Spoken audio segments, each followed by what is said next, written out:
أعوذ بالله من الشيطان الرجيم.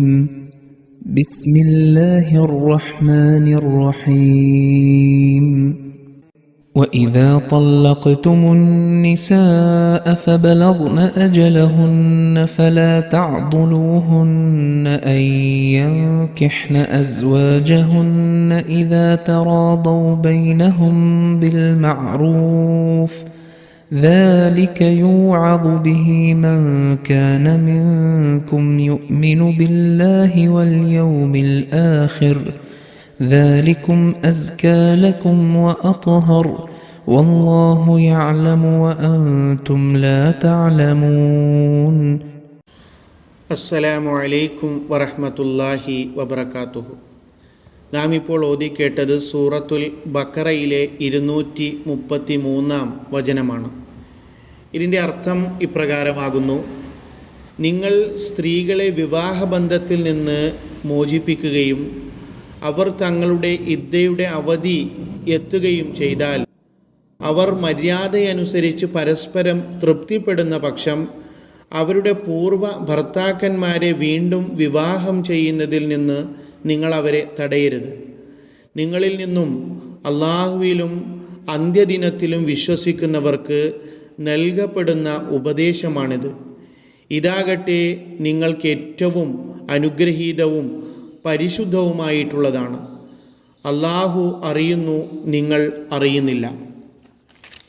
ഈ ആയത്തിൻ്റെ വ്യാഖ്യാനത്തിൽ സയ്യിദ്ന ഹസ്രത്ത് മുസ്ലിഹ് മൗദ് റളിയല്ലാഹു തആല അൻഹു അരുൾ ചെയ്യുന്നു: ബലഗ്ന എന്ന പദത്തിന് മുമ്പ് നൽകിയ അർത്ഥമല്ല ഇവിടെ ഉള്ളത്, മറിച്ച് ഇദ്ദ കാലയളവ് പൂർത്തിയായി എന്ന അർത്ഥത്തിലാണ് പ്രയുക്തമായിട്ടുള്ളത്. ഫലാ തഅദുലൂഹുന്ന അൻ യൻകിഹ്ന അസ്വാജഹുന്ന എന്ന വാക്യത്തിൽ, അതായത് അവർ തങ്ങളുടെ ഭർത്താക്കന്മാരെ വിവാഹം കഴിക്കുന്നതിൽ നിന്ന് നിങ്ങൾ അവരെ തടസ്സപ്പെടുത്തരുത്. ഇവിടെ വ്യാഖ്യാതാക്കൾക്കിടയിൽ അഭിപ്രായ വ്യത്യാസമുണ്ട്. ചില ആളുകൾ പറയുന്നത് ഇവിടെ ലക്ഷ്യമാക്കുന്നത് ആദ്യത്തെ ഭർത്താവാണ്. ഇതിൻ്റെ അർത്ഥമെന്നുള്ളത് അവനുമായി ഒത്തുതീർപ്പിൽ എത്താവുന്നതാണ്.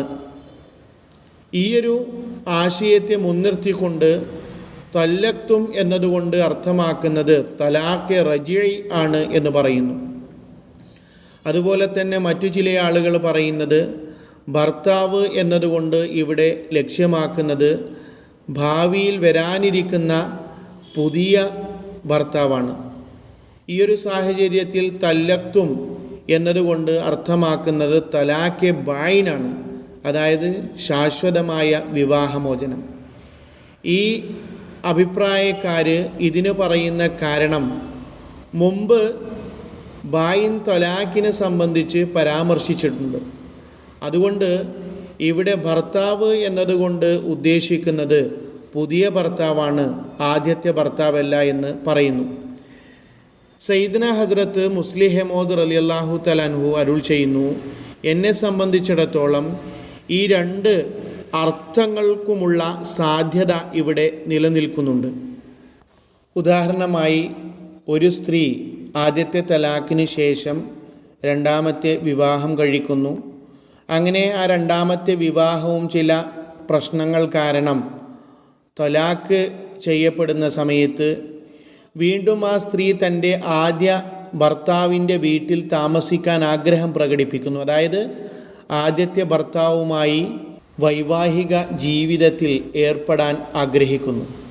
ആ സമയത്ത് ആ സ്ത്രീയുടെ കുടുംബത്തിൽ ഉള്ള ആളുകൾ അതിന് തടസ്സം നിൽക്കാറുണ്ട്.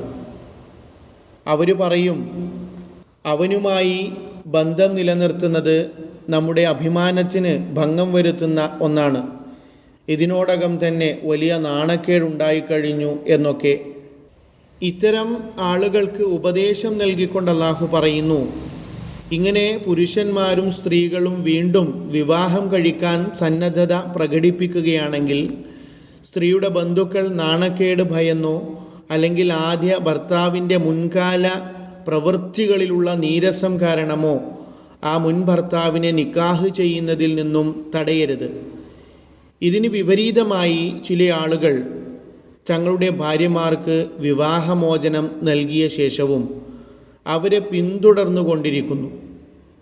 അവൾ മറ്റെവിടെയെങ്കിലും വിവാഹം കഴിക്കാൻ ആഗ്രഹം പ്രകടിപ്പിച്ചാൽ അല്ലെങ്കിൽ അതിന് ശ്രമിച്ചു കഴിഞ്ഞാൽ 100 പ്രശ്നങ്ങൾ ഉന്നയിക്കാൻ അവർ ശ്രമിക്കും, വിവാഹം മുടക്കുന്നതിന് വേണ്ടി. ആ സ്ത്രീയുടെ കുറ്റങ്ങളും കുറവുകളും ജനങ്ങൾക്കിടയിൽ പറഞ്ഞു നടക്കും. മുസ്ലിമോദ് പറയുന്നു, പൊതുവെ സമ്പന്നരും പ്രമാണിമാരുമാണ് ഇത്തരത്തിൽ വർത്തിക്കാറുള്ളത്. ഫലാ തഅദുലൂഹുന്ന എന്നതുകൊണ്ട് രണ്ടാം വിവാഹവുമായി ബന്ധപ്പെട്ട് സ്ത്രീകളുടെ വഴിയിൽ തടസ്സം സൃഷ്ടിക്കരുത് എന്നും അർത്ഥമാക്കുന്നുണ്ട്. അതുപോലെ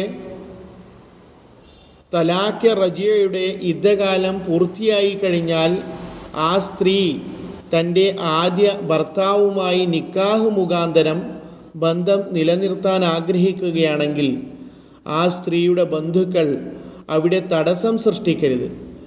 ലാ തഅദുലൂഹുന്ന അൻ യൻകിഹ്ന, അതായത് ഒരു സ്ത്രീ വലിയൊന്നും കൂടാതെ സ്വന്തം ഇഷ്ടപ്രകാരം വിവാഹം കഴിക്കുക എന്നല്ല ഇവിടെ അർത്ഥമാക്കുന്നത്. മറിച്ച് വലിയ ഉണ്ടാവുക എന്നുള്ളത് അനുപേക്ഷണീയമായ കാര്യമാണ്. ഇനി വലിയ അതിന് സമ്മതിക്കുന്നില്ലെങ്കിൽ കോടതി വഴി വിവാഹം കഴിക്കാവുന്നതാണ്. ഇവിടെ ഒരു ചോദ്യം ഉദിക്കുന്നത്, ഒരു സ്ത്രീയുടെ വലിയന് എത്രത്തോളം അവളെ തടയാൻ കഴിയും? അതോ ഏതെങ്കിലും ഘട്ടത്തിൽ വലിയന് ഇതിനുള്ള അവകാശം ഇല്ലാതാകുന്നുണ്ടോ എന്നുള്ളതാണ്. ഇതുമായി ബന്ധപ്പെട്ട് ഇമാം മാലിക് റഹിമഹുല്ലാഹു തആല, അതുപോലെ തന്നെ ഇമാം ഷാഫി റഹിമഹുല്ലാഹു തആല എന്നിവർ പറയുന്നത്, 1-2 തവണ രക്ഷകർത്താക്കൾക്ക് അഥവാ വലിയമാർക്ക് തടസ്സം നിൽക്കാം. എന്നാൽ അവൾ നിരന്തരം വിസമ്മതിക്കുകയും ആരോടും വിവാഹം കഴിക്കാൻ സമ്മതിക്കുന്നുമില്ലെങ്കിൽ പിന്നെ വലിയന് അതിനുള്ള അവകാശമില്ല. അതായത് 1-2 തവണ അവളുടെ ആഗ്രഹത്തിൽ നിന്നും ഗുണകാംക്ഷി എന്ന നിലയിലുള്ള തടയൽ ജാഗ്രത എന്ന നിലയിൽ കണക്കാക്കാവുന്നതാണ്. എന്നാൽ